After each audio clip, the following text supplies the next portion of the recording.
Unit 2 आसनास के इस 11th session जो कि आज लास्ट सेशन है इस यूनिट का, जिसमें हम लोग शीर्षासन, मकरासन और शवासन के बारे में सीखेंगे। इस यूनिट 2 के सेकंड पार्ट में आप सभी स्टूडेंट्स का स्वागत है। और जैसा कि आप अपनी स्क्रीन पर देख पा रहे हैं, 3 आसन। शीर्षासन, शीर्षासन आप जानते हैं, शीर्ष सिर को कहते हैं, तो सिर के बल उल्टा खड़ा हो जाना शीर्षासन है। मकर आसन, संस्कृति में मकर क्रोकोडाइल को कहते हैं, तो इसको क्रोकोडाइल पोज भी कहते हैं, है ना? मगरमच्छ जिसे हिंदी में कहते हैं। और शवासन आप जानते हैं, इसको कॉर्प्स पोज भी कहते हैं, मतलब एक डेड बॉडी की तरीके से, जैसे विदाउट एनी मूवमेंट और विदाउट एनीथिंग, इस तरीके से आप लेटे हुए हो, तो ये शवासन में आता है। ठीक है, इसे हम लोग कवर करेंगे इस सेशन में। अगर किसी का कोई क्वेश्चन है तो आप लोग पूछ सकते हैं, मैं फिर आगे बढ़ता हूँ।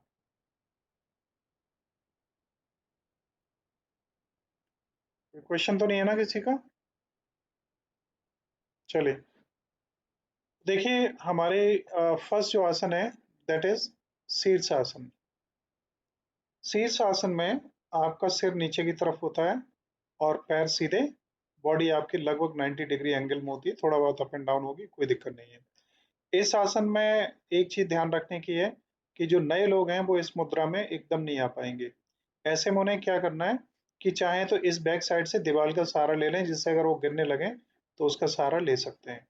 तो ये शीर्षासन है। शीर्षासन में इसको हेड पोज के नाम से भी जाना जाता है। योग जो आप पढ़ रहे हैं ये सभी हठ योग का एक पार्ट है, और इसमें आपकी बॉडी बॉडी जो है बैलेंस्ड की जाती है आपके जो फोर आर्म्स हैं उनके और हाथों के द्वारा। और इसे जो है किंग ऑफ आसनास भी कहते हैं, क्योंकि इसके जो बेनिफिट्स हैं वो बहुत ज़्यादा हैं, और काफ़ी ज़्यादा हैं इस कारण। और वो क्यों हैं? देखिए, हमारे शरीर में सारा खेल किस चीज़ का है? दो चीज़ों का, सांस और खून। ब्लड बहता रहे और सांस चलती रहे, बस ये दो चीज़ें रहें तो हमारा जीवन चल रहा है। दोनों में से एक में भी दिक्कत हुई, ब्लड की क्लॉटिंग हुई या सांस का रुकना हुआ, तो जीवन का अंत वहीं से शुरू हो जाता है। तो ब्लड, आपको मालूम है, एंटी ग्रेविटी के साथ में ऊपर की तरफ फोर्स करता है, और हमारा जो नेचर है, ब्रेन हमारा सबसे ऊपर है, और यहाँ तक ब्लड को पहुँचाने में काफ़ी मेहनत करनी पड़ती है, और काफ़ी प्रेशर के साथ यहाँ तक एक-एक सेल तक ब्लड को पहुँचना होता है। ऐसी स्थिति में जब हम उल्टे हो जाते हैं, तो हमारे हार्ट को, हमारे सिर को, हमारे ब्रेन को, हमारे सारे स्कल वगैरह को ब्लड पहुँचाना आसान हो जाता है। और इससे जब ब्लड हमारा पहुँचता है तो उसके साथ हम जो जो मैं हमेशा कहता हूँ, बहुत सारी चीज़ें पहुँचती हैं, बहुत सारी इम्प्योरिटीज़ निकलती हैं। इससे हमारे शरीर को बहुत लाभ होता है। इसलिए इसे किंग ऑफ योगा भी कहते हैं। अब इसका मीनिंग मैं पहले ही आपको बता चुका हूँ। शीर्ष मीन्स हेड, संस्कृत में इसका नाम होता है। Asana means pose, together shirshasana means head stand pose. तो दोनों को मिला के शीर्षासन कहते हैं, जिसमें सिर के बल आप खड़े होते हैं। तो देखिए इसको कैसे किया जाए। कैसे करने में, देखिए जब आप देखते हैं तो आराम से पहले आप इस मुद्रा में सीधे बैठे, यहाँ पे बल्कि एक मुद्रा और ली जा सकती है जो वज्रासन की होगी। वज्रासन के बाद में ये आप देख रहे हैं मंडूकासन, अगर आप यहाँ पे हाथ लगा लेते हैं तो मंडूकासन में आ जाएंगे। और हमने आगे की तरफ रखा है, तो आगे की तरफ हाथ ले गए, फिर सिर को ले गए, फिर हमने पैरों को उठाया, और फिर पैरों को थोड़ा सा और उठाया, और उठाया, और उठाया, और इस स्टेट में आ गए। तो ये हमारी फाइनल शीर्षासन अवस्था है। तो इसमें हमें क्या करना है? सबसे पहले जमीन पे कोई मैट वगैरह बिछा के और अपने घुटनों के बल बैठ जाना है। अपने आर्म्स आगे की तरफ रखने हैं, और अपना सिर जो है ना, place the crown of your head on the mat. अपने मैट पे ये रखा है आपने सिर, ensuring that it is cushioned by your hands. और ध्यान रखें कि आपके हाथों के द्वारा इसको सहारा मिले। Forming triangle with your palms and head. ऐसा कर पाना आपके लिए, काफी लोगों के लिए काफी मुश्किल होगा कि आप सिर के नीचे अपने सैर हथेलियों को रखें और उसके ऊपर अपना सारा वजन लें। ऐसा कर पाना शुरुआत में आपको कठिन होगा, तो आप क्या करेंगे, यहाँ पे कोई क्वेश्चंस वगैरह का यूज करें। सिर के नीचे हाथों को आप उनसे लगा हुआ रख सकते हैं।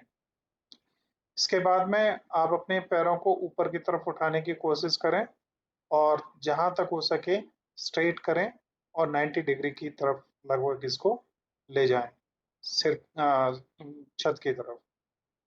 फिर इसमें क्या करना है, आपके जो ये फोर आर्म्स हैं उनको टाइट करना है थोड़ा सा, और बॉडी को वर्टिकली लिफ्ट करना है और अपने सिर पे सारा वजन लेते हुए इसको स्थिर रखने की कोशिश करनी है।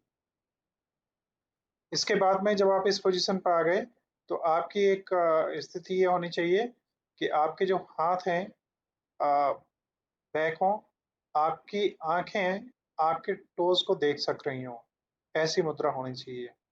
इसके बाद में जितनी देर तक आप रुक सकते हैं गहरी सांसें लीजिए और उन्हें गहराई के साथ छोड़िए। और जब आपको लगे कि अब आप और ज़्यादा देर नहीं रह सकते, 1, 2, 3, 4, 5 मिनट, लोग तो इसमें 15-15 मिनट और 1-1 घंटे तक बने रहते हैं। तो ऐसा कर सकते हैं, लेकिन आप 1, 2, 3 मिनट से ज़्यादा स्टार्टिंग में मत कीजिए, ठीक है? इसके बाद में आप इसको छोड़ें और आसानी से आप अपने बैक जो है उसको रिलैक्स करते हुए और अपनी मुद्रा में वापसी में जैसे आए थे वैसे ही फिर से आ जाइए। अब आता है नेक्स्ट बेनिफिट्स क्या हैं?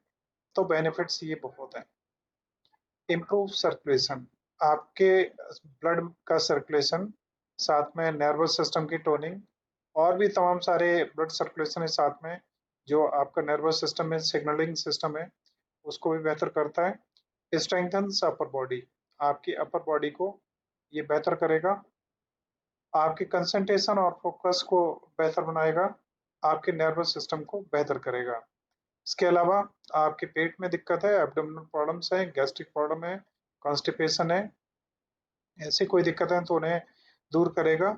सिर से संबंधित आपके जो तमाम फंक्शन सिर से कंट्रोल होते हैं, चाहे वो आपकी माइंड पावर हो, चाहे कंसंट्रेशन हो, चाहे विल पावर हो, या आपका एक फर्म डिटर्मिनेशन हो, डिसीजन मेकिंग हो, या कुछ भी हो, ये सारी चीजें इम्प्रूव होंगी।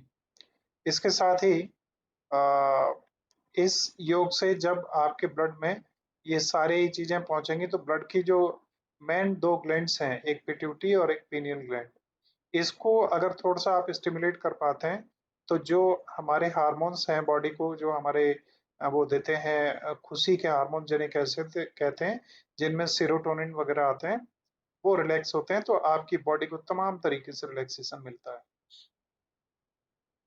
और इसके साथ ही क्या ध्यान रखना है कि देखिए नीचे लास्ट में इसमें दिया हुआ, the thyroid gland, pituitary gland and pineal glands are stimulated as a consequence of the endocrine glands and coordinated and stimulated. तो ये जो पिट्यूटरी, थायराइड और पिनियल ग्लैंड है, ये मास्टर ग्लैंड्स हैं। इन ग्लैंड से जो सिक्रेशन निकलता है, जो हार्मोन्स निकलते हैं, ये डायरेक्टली हार्मोन केवल बॉडी को प्रभावित नहीं करते, ये हमारी तमाम सारी बॉडी में और भी ग्लैंड्स हैं, उनके लिए एक एंजाइम का, एक कैटलिस्ट का काम करते हैं। ओके, नेक्स्ट है रिलीव स्ट्रेस एंड एंजाइटी, बता ही चुका हूँ इसमें मैं आपको। और इम्प्रूव्स बैलेंस एंड प्रोप्रियोसेप्शन, तो ये आपके शरीर का पूरा बैलेंस बनाने में भी कामयाब, वो बेहतर होता है। ध्यान क्या रखना है, इफ प्रेग्नेंट, प्रेगनेंसी में नहीं करना है। नेक से रिलेटेड कोई इंजरीज हैं, हाई ब्लड प्रेशर अगर आपका रहता है तो आप जानते हैं कि प्रेशर और हाई होगा जब आप इन्वर्टेड पोजीशन में खड़े होंगे। आंखों से रिलेटेड इश्यू जैसे कल भी बताया था, ग्लूकोमा वगैरह की प्रॉब्लम है तो नहीं करना है। और वुमेन्स को मेंस्ट्रुएशन के पीरियड में इसको नहीं करना है, ठीक है। नेक्स्ट हमारा आता है मकर आसन। तो मकर आसन में आप देख रहे हैं, इसको क्रोकोडाइल पोज भी कहते हैं। क्रोकोडाइल लगभग इसी मुद्रा में होते हैं, और ऐसा ही आपने एक पोज इससे पहले किया था जिसमें आप मयूरासन भी जिसे कहते थे, थोड़ा सा चेंज उसमें होता है। माइक्रोफोन सभी कुछ लोगों के ऑन है और आप लोग सुनते नहीं है तो फिर मेरे को ही करना पड़ेगा।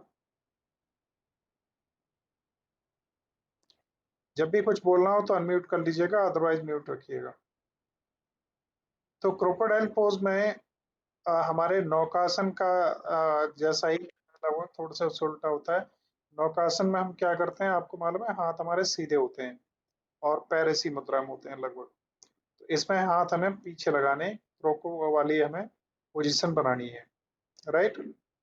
देखिए, ये क्रोकोडाइल में आप अगर हाथों को पूरा ऊपर नहीं उठा सकते तो आप उसके वेरिएशंस हैं कई, आप इस तरीके से भी इसकी हेल्प ले सकते हैं। इसको मकर आसन को क्रोकोडाइल पोज भी कहा जाता है, क्योंकि ये क्रोकोडाइल के तरीके से दिखाई देता है जब आप इस मुद्रा में होते हैं।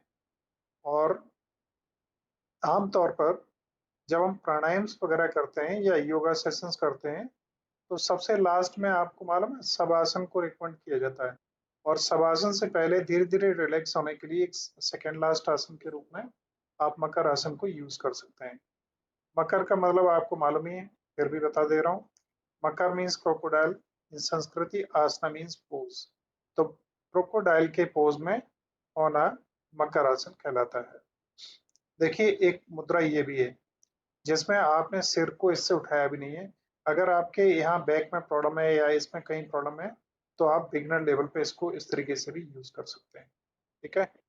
और इसे कैसे करें क्रोकोडाइल पोज को? इसमें आप आराम से पेट के बल योगा मैट पर अपने लेग्स को सीधा करते हुए फोरहेड को आगे की तरफ अपने हाथों के ऊपर रखते हुए, हाथ एक के ऊपर एक रख के उसके ऊपर सिर को रख के आप ऐसे लेट सकते हैं। इसके बाद अपनी पैरों को थोड़ा सा गैप रखते हुए आगे की तरफ रिलैक्स पोजीशन में फैला लीजिए। और फिर आप अपनी इंटायर बॉडी को आपको रिलैक्स करना है और आपको न्यूट्रल हो जाना है और बिल्कुल फ्री महसूस करना है।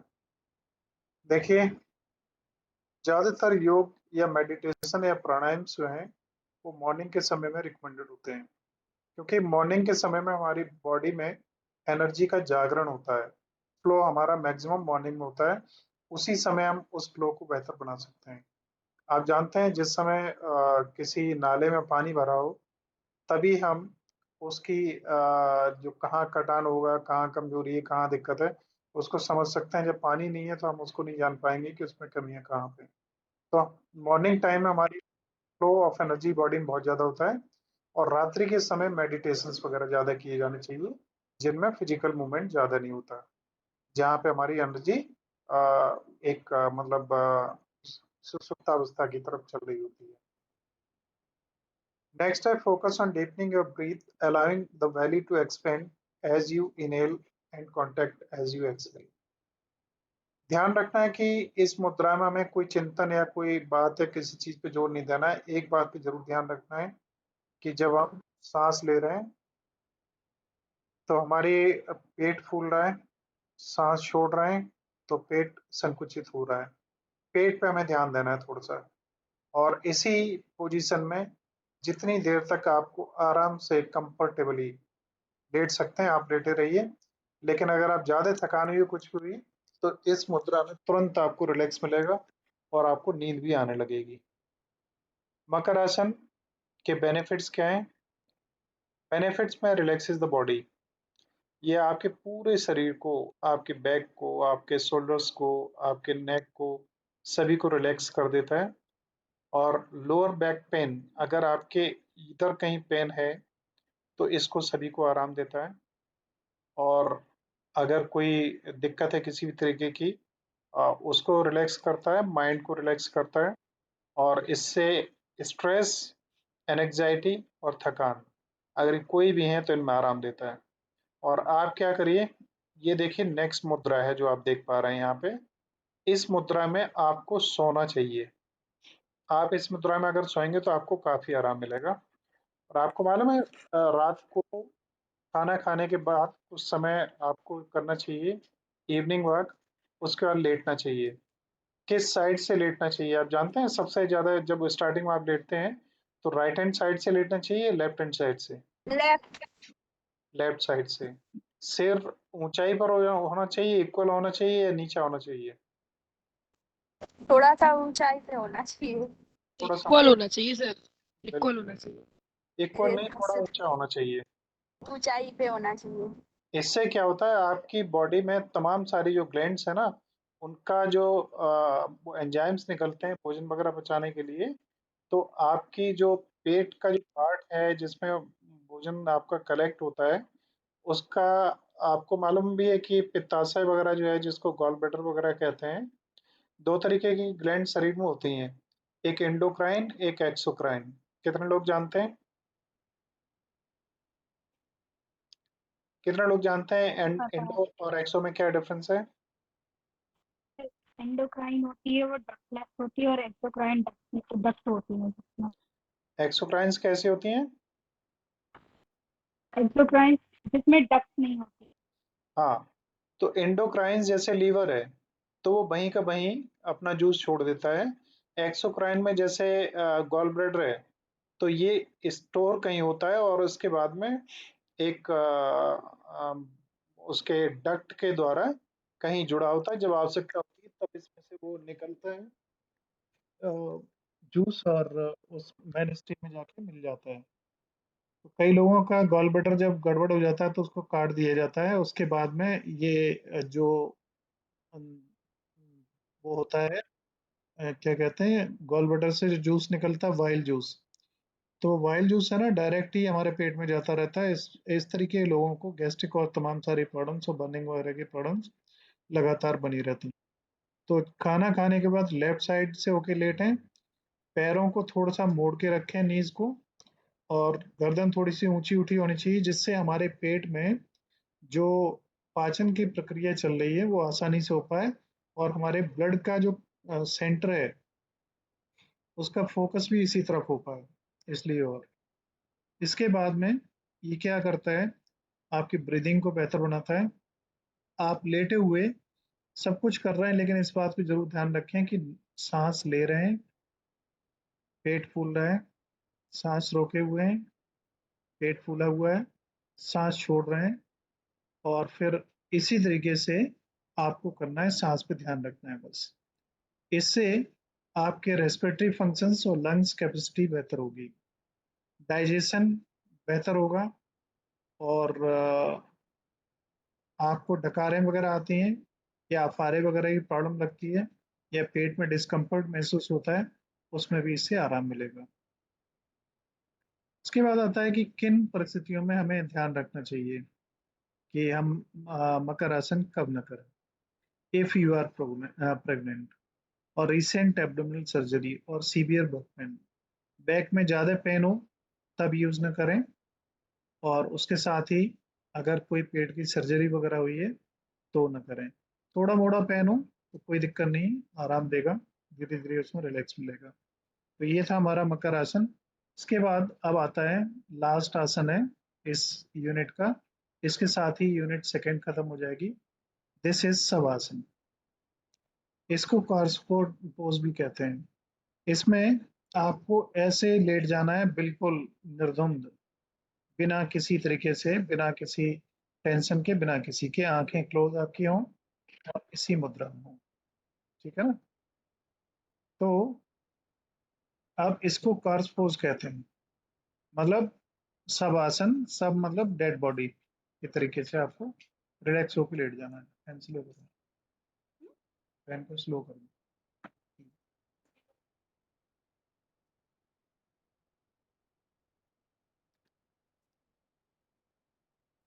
तो यहाँ से शवासन आखिरी है, मैं आगे बढ़ता हूँ। तो यहाँ पे आप देखेंगे शवासन एक तरीके से अपने आप को पूरी तरह अपने शरीर को छोड़ देना है, खुद को अलग कर लेना है और अपने शरीर को अलग छोड़ देना है।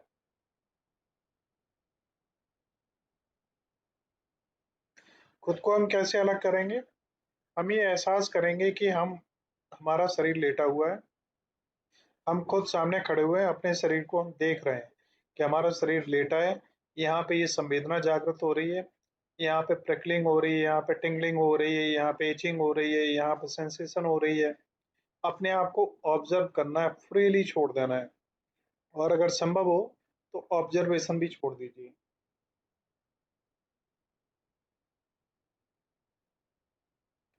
और ये योगा पूरे शरीर को रिलैक्स करता है। इसलिए कहा जाता है कि सब आसन को सबसे लास्ट में सारे योगास के एंड में करना चाहिए। और इसमें क्या है कि आप आसानी से लेट जाएं, बैक के सारे आर्म्स और लेग्स आपके एक दूसरे से दूर हों, हथेलियां जो हैं ऊपर की तरफ हों, छत की तरफ, आईज आपकी क्लोज हों, और ऐसी रिलैक्स पोजीशन जहां पे आपको पूरी तरीके से आराम महसूस हो। और आमतौर पर ये योगा जो है ना, जो मैक्सिमम करने चाहिए कहाँ पता है? जहाँ पे अ, छत वगैरह ना हो, खुली हुई जगह में। लेकिन आप शहर हैं, शहरों में ऐसी जगह पॉसिबल नहीं है, इसलिए आप अपने रूम में कर सकते हैं।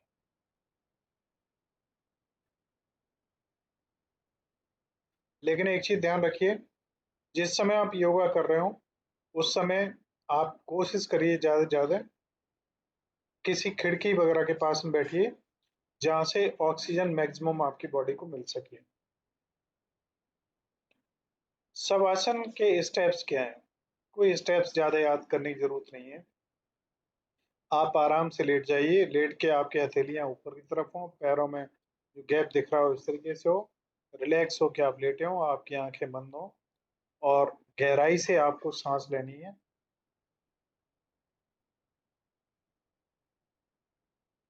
सांस थोड़ी देर रोकनी है, फिर छोड़नी है, और इस अवस्था में 10-15 मिनट आप लेटे रहें। इससे आपको काफी आराम मिलेगा। और इसके बेनिफिट्स हम आगे देखते हैं। बेनिफिट्स में देखिए, increase mental health and awareness. आपका मानसिक स्वास्थ्य और मानसिक जागरूकता बढ़ेगी। आपके अंदर दोष जो इम्बैलेंस हो गए हैं वो बैलेंस होंगे। मसल्स में टेंशन है उसमें आराम मिलेगा। हाई ब्लड प्रेशर है लो हो जाएगा। और रिड्यूसेस इंसोमिनिया, आप लेटे रहते हैं लेकिन नींद नहीं आती, उसमें भी आपको आराम पहुंचाएगा। तो वही कुछ पॉइंट इधर दिए हुए हैं। ये पॉइंट्स कोई भी कम और ज्यादा हो सकता है।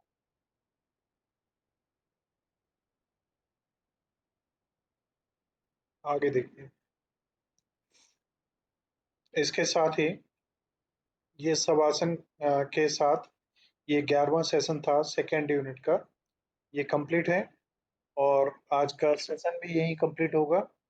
अभी थोड़ा सा टाइम है, तो जो आज का एक आसन है लास्ट सब आसन,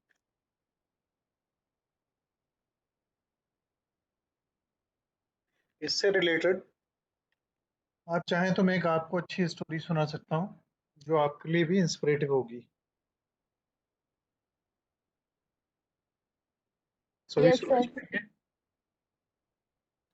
ओके। तो आप तमाम लोगों की इमोजीज मेरे को देख रही हैं। सिलेबस कुछ भी नहीं है, देखिए 2-3 दिनों में रिवाइज करके कंप्लीट पूरी तरह से तैयार किया जा सकता है। लेकिन सिलेबस के तौर पे आप इसे न पढ़ें, ये लाइफ स्किल्स हैं, आप अपने जीवन में ने उतारें भी। थोड़ा बहुत भी अगर ध्यान देंगे तो आपको लाभ मिलेगा। अभी आपकी एज ऐसी है जिसमें ये सब चीजें आपको लगेंगी अरे ये तो बकवास है, कि बताओ शीर्षासन तो ठीक है, शवासन से भी हमें फायदा मिलेगा, हमें मकर आसन से भी फायदा मिलेगा, हम तो इतने बड़े रेसर हैं, इतने बड़े जंपिंग करने वाले हैं, हम एथलीट हैं, ये बेवकूफ़ भरी चीजें लेटने से भी कोई शरीर को आराम मिलेगा? लेकिन उनसे पूछो जिनके शरीर हिल नहीं पा रहे हैं, उन्हें इन चीज़ों से निश्चित रूप से आराम मिलता है। तो आपकी एज अभी ऐसी है जिसमें योग बहुत मायने आपको होते हुए नहीं दिखाई देंगे। ध्यान व्यान आपको सब बेवकूफ़ी वाली चीज़ें लगेंगी। ये चीज़ें अगर कोई समझाएगा भी तो आपकी समझ में भी आएगा नहीं, क्योंकि जब तक ठोकरें खुद को नहीं लगती तब तक समझ में आता नहीं है।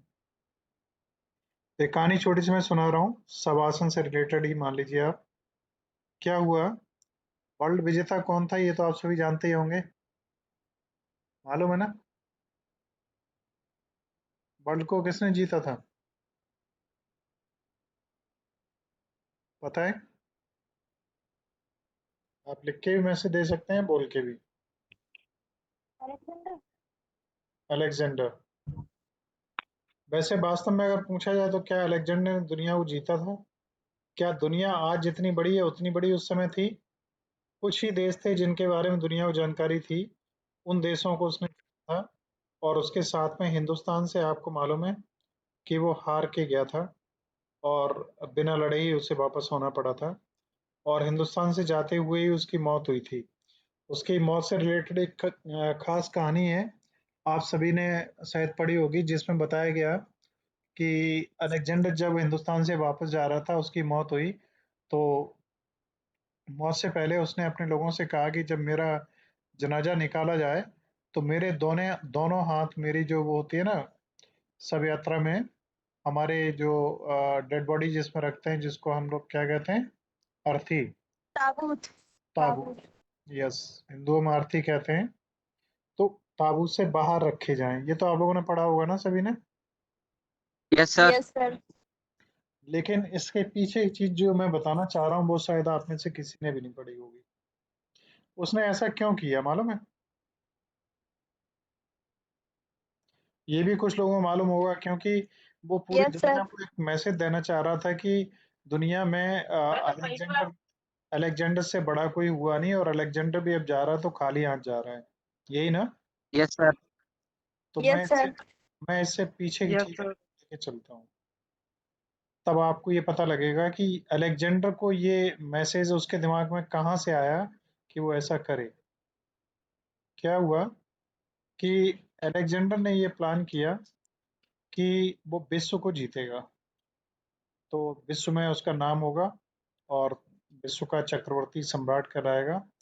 उसके दिमाग में ये विचार आया, और बहुत ही महान योद्धा था। तो इस विचार को आने के बाद में उसने प्लान बनाया, और प्लान बनाने के बाद जब वो निकल रहा था, तो जैसे हम आप कहीं निकलते हैं किसी बड़े अच्छे कार्यक्रम के आयोजन के लिए जाते हैं, तो जो मॉमडन्स हैं वो अपने दरगाह में जाके दुआ मांगते हैं। हिंदू है मंदिरों में जाते हैं, क्रिश्चियन चर्चों में जाते हैं, कोई बड़ा अभियान शुरू करने से पहले। तो क्या हुआ कि अलेक्जेंडर का गुरु था, उसका नाम था रिंझाई। क्या नाम था? रिंझाई। और आपको एक चीज और मालूम है, उसका एक गुरु और भी था अलेक्जेंडर का, पता है कौन था जिसके बारे में आप लोगों ने पढ़ा है? किसी को भी मालूम है? अरिस्टोटल का नाम सुना है ना? किसी ने? Yes sir. जिसको हिंदी में अरस्तु कहते हैं। Yes sir. Yes sir. तो अरस्तु भी इसका गुरु था, अलेक्जेंडर का। तो लेकिन एक धार्मिक गुरु इसका था जिसका नाम था रिंझाई। तो उससे आशीर्वाद लेने के लिए अलेक्जेंडर गया। अलेक्जेंडर जब पहुंचा तो सुबह का समय था, और उस समय सर्दियों का सीजन था जिसमें धूप खिली हुई थी। तो धूप थी अच्छी, रेत थोड़ी सी गर्म थी, और इसका गुरु उस गर्म रेत में बिल्कुल नंगा धड़ंगा जो लेटा हुआ था मस्त, और उसे दुनियादारी से कोई लेना देना नहीं था, जैसे सब आसन है। सब आसन को क्या लेना देना दुनिया से, कि वो नंगा है या क्या नहीं है, या उसका कोई पैर खा रहा है, या कोई जानवर उसे काट रहा है, या कोई सड़े उसका शरीर सड़ रहा है।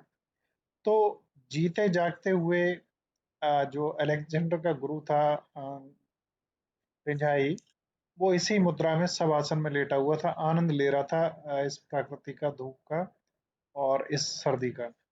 ऐसे में कुछ लोग आके उसके सिर की तरफ खड़े हुए, और उन्होंने कहा कि अलेक्जेंडर द ग्रेट आपसे मिलने आए।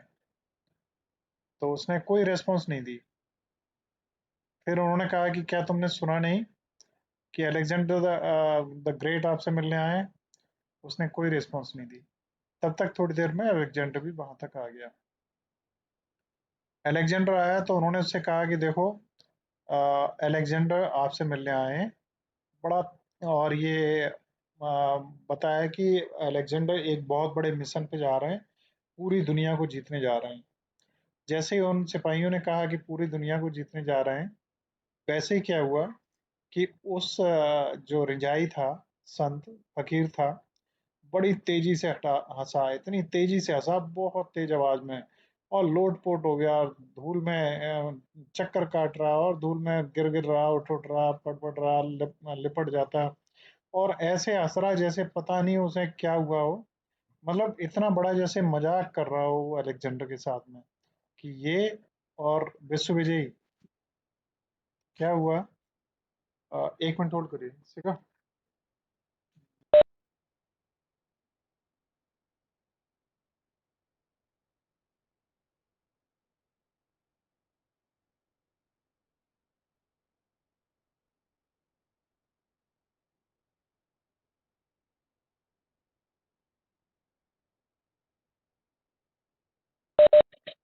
तो क्या हुआ कि इससे वो वहाँ का माहौल बदल गया। वहाँ के सैनिक और अलेक्जेंडर खुद बड़ा टेंशन में। और जब वो थोड़ा सा शांत हुआ तो अलेक्जेंडर ने पूछा, गुरु को प्रणाम किया और कहा, माफी चाहूंगा, आपने इस पर ऐसी प्रतिक्रिया क्यों दी? अलेक्जेंडर का गुरु और तेजी से हंसा और बोला, मूर्ख, दुनिया को जीतने के लिए जा रहा है? तो अलेक्जेंडर बोला, बिल्कुल। तो उसने कहा, क्यों जीतना चाह रहा है दुनिया को? तो अलेक्जेंडर बोला, दुनिया को जीतूंगा तो मेरा दुनिया में नाम होगा कि कोई अलेक्जेंडर है जिसने पूरी दुनिया को हराया। वो बोला, बेवकूफ, इससे क्या हो जाएगा? अलेक्जेंडर बोला, मेरा बहुत बड़ा दूर दूर तक नाम होगा। बोला, फिर क्या होगा? कि फिर लोग मेरे को जानेंगे। फिर क्या होगा? फिर कुछ भी नहीं। तो ये दुनिया भर का जो टेंशन ले रहा है, तू एक बात बता कि आज भी तू सम्राट है, आज भी तू राजा है, और पूरी दुनिया को जीतने के बाद फिर ग्रीक में आके अपने सिंहासन पर बैठेगा। तो बीच का ये झंझट जो है यहाँ से जीतने का और फिर वापसी में आने का, फिर उसी जगह बैठना जहाँ पे बैठा था, क्यों टेंशन ले रहा है? वहां पे तो अभी भी बैठा हुआ है, तो फिर क्यों बीच का झंझट क्यों पाल रहा है? बोला, नहीं, मैं एक वचन दे चुका हूँ कि मैं पूरी दुनिया को जीतूंगा, तो और उसके बाद ही अपने सिंहासन पर आकर बैठूंगा। तो ये जो रिंझाई था वो फिर बहुत तेजी से हंसा। बोला, दुनिया, क्या लगता है अलेक्जेंडर तू पहली बार पैदा हुआ है? दुनिया में बहुत विजय करने वाले लोग पैदा हुए हैं जिन्होंने दुनिया पर विजय भी प्राप्त की। ये उनका भ्रम था, और बाद में सबके सब कहाँ चले गए जिन्हें आज तक कोई नहीं जानता है। और तुझे भी कितने जानने वाले लोग होंगे। ये भ्रम तूने अपने अंदर पाल रखा है, ये तेरा भ्रम है, इसके अलावा कुछ भी नहीं। लेकिन अलेक्जेंडर भी एक योद्धा था, वो ठान चुका था। तो रिंजाई बोला, सुन, तू कभी रुकेगा तो नहीं, ये मैं जानता हूँ, लेकिन एक बात ध्यान रख कि दुनिया पर विजय प्राप्त करके कभी कोई वापस लौटा नहीं है। तो इसके बावजूद भी अलेक्जेंडर ने उसको प्रणाम किया और युद्ध करने के लिए चल पड़ा। रास्ते में जो भी देश आते उन्हें हराता जाता, अपने साथ मिलाता जाता, हराता जाता, अपने साथ मिलाता जाता। लास्ट में क्या हुआ, जब वो हिंदुस्तान आया तो आपको मालूम है उसका जो जनरल था, उसका नाम क्या था, जिससे हिंदुस्तान के रक्षा मंत्री अभी हैं? आपको मालूम है क्या नाम है?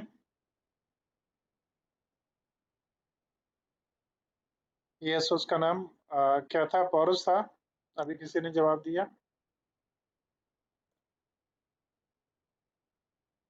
पौरस। हर्षित वर्मा ने जवाब दिया है, पौरस उसका अलेक्जेंडर का सेनापति नहीं था। अलेक्जेंडर का सेनापति सेल्यूकस था, है ना? और पौरस को उसने हराया था। बाद में सेल्यूकस की बेटी की शादी हुई थी किसके साथ में, मालूम है ना? चंद्रगुप्त के साथ में। ये कंडीशंस पैदा कर दी थी किसने? चाणक्य ने। तो यहाँ से बिना लड़ाई करे, यहाँ से एक एग्रीमेंट करके वापस हुआ था वो अलेक्जेंडर। तो अलेक्जेंडर हिंदुस्तान से आगे नहीं बढ़ पाया था, यहाँ से अपनी एक तरीके से जीत तो हुई नहीं, हार भी नहीं हुई, एक जिसे संधि कहते हैं वो करके वापस लौट गया था। और लौटते हुए जो दजला फरात हैं, जिसे आजकल हम ईरान इराक कहते हैं, यहाँ की जो नदियां वगैरह थी, इन्हें पार करते हुए वो बीमार हुआ, और कहा यह जाता है कि उसको बुखार वगैरह आया और शायद उसको मलेरिया डेंगू वगैरह ऐसी कुछ प्रॉब्लम्स हुई जिनके चलते हुए वो मर गया। और उसके साथ में जितने हकीम वैद्य और वो चल रहे थे, उन्होंने उसका पूरा खूब ट्रीटमेंट किया, जख्म भी थे उसके कुछ। तो वो कुल मिला के मृत्यु को प्राप्त हुआ। अब जब मौत के करीब था तब उसे वो सब याद आ रहा था कि उसका जो गुरु था रिझाई, उसने क्या था कि विश्व विजय की कामना से जो भी निकला है वो कभी वापस नहीं आया। और अब मेरे पास में सब कुछ है, मैं पूरे विश्व को लगभग जीत भी चुका हूँ, बावजूद मेरे सामने क्या है? सारे हकीम बड़े से बड़े मेरे सामने हैं जो अपना बेस्ट उपचार दे सकते हैं वो दे रहे हैं, लेकिन फिर भी मेरा जीवन समाप्त होने की तरफ है। तो ऐसे में मैं पूरी दुनिया को एक मैसेज देना चाह रहा हूँ, मेरा आखिरी, कि इस विश्व को विजयी होने की कामना से कभी कोई आगे ना बढ़े, क्योंकि विश्व को भी जीता जा सकता है, बाउंड्रीज को बढ़ाया जा सकता है। आज हम हिंदुस्तान में हैं, पाकिस्तान को अपने अंदर मिला लें, अफगानिस्तान को अपने अंदर मिला लें और ऐसी कंट्रीज को मिला लें, इससे हम किसी को जीत नहीं पाते। और जीतने की कामना ही अपने आप में गलत है। हम क्यों जीतना चाहते हैं? हम दूसरे के ऊपर रूल क्यों करना चाहते हैं? क्योंकि हमारी अपनी जो इंटरनल चीजें हैं ना, वो इतनी ज्यादा एक्स एग्रीगेटेड हैं कि हम अपने आप से सेटिस्फाई नहीं है। और हमेशा अपने आप से संतुष्ट कौन हुआ है? जो अपने अंदर की तरफ गया है। बाहर की तरफ भागा है वो कभी विजेता नहीं हुआ, और जो अपने अंदर गया वो इतना बड़ा विजेता हुआ कि उसे कोई हराने वाला नहीं हुआ। आपको मैंने पहले भी एक बार बताया था कि अलेक्जेंडर जब आया था वहां से, ग्रीक से इंडिया, तो ग्रीक लोगों ने बहुत सुना था कि इंडिया में साधु संत होते हैं बहुत बड़े बड़े और बहुत महान होते हैं, तो उन्होंने कहा था एक संत को लेके आना, हम देखना चाहते हैं कैसे होते हैं। जैसे बंदर अंदर हो ना, पकड़ लाए और उसे हमें दिखाओ कि कैसा होता है, बिल्ली कैसी होती है, तोता कैसा होता है, ऐसे एक संत को पकड़ ले आना, हम उसे देखना चाहते हैं। और जब अलेक्जेंडर संतों से मिलने गया तो फिर वहां से खाली हाथ वापस आया। कोई भी संत उसके साथ चलने के लिए तैयार नहीं था, और उसने कहा हम तुम्हारा सर काट देंगे, तुम्हें मार देंगे। उन्होंने कहा इससे बेहतर और क्या होगा, हम भी तो देखेंगे हमारा सिर कैसे कटता है। तो आंतरिक यात्रा आपको सभी खुशी और सभी मतलब मानसिक पीड़ाओं से दूर ले जाती है, खुशी के पास ले जाती है, जहाँ पे आप आत्म संतुष्ट होते हैं। और बाहर की विजय की कामना आपको कष्ट, दुख और परेशानियां केवल पहुंचाती है। इसलिए अपना आंतरिक विजय मतलब अपने मन पर काबू पाना चाहिए। और बाहरी विजय, पूरी दुनिया में आप सबसे ज्यादा धनपति हो जाएं, सबसे बड़ा नाम हो, इससे कुछ नहीं होना है। लास्ट में जाके बिल गेट्स और वारेन बफेट की तरफ से आप अपनी कमाई गई संपत्ति को दान करेंगे, फिर दान करके महान बनना चाहेंगे, उससे पहले लूट के महान बनना चाहते हैं आप। दोनों स्थितियों में ही आप गलत करते हैं। तो आज का ये सेशन हम यहीं समाप्त करना चाह रहे हैं, और ये यूनिट भी समाप्त हो रही है।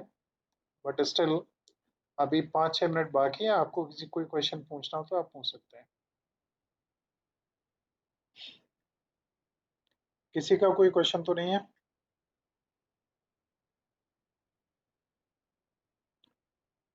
ठीक है, तो हम रिकॉर्डिंग यहीं ऑफ करते हैं। And thank you for joining this session. I am just going to stop.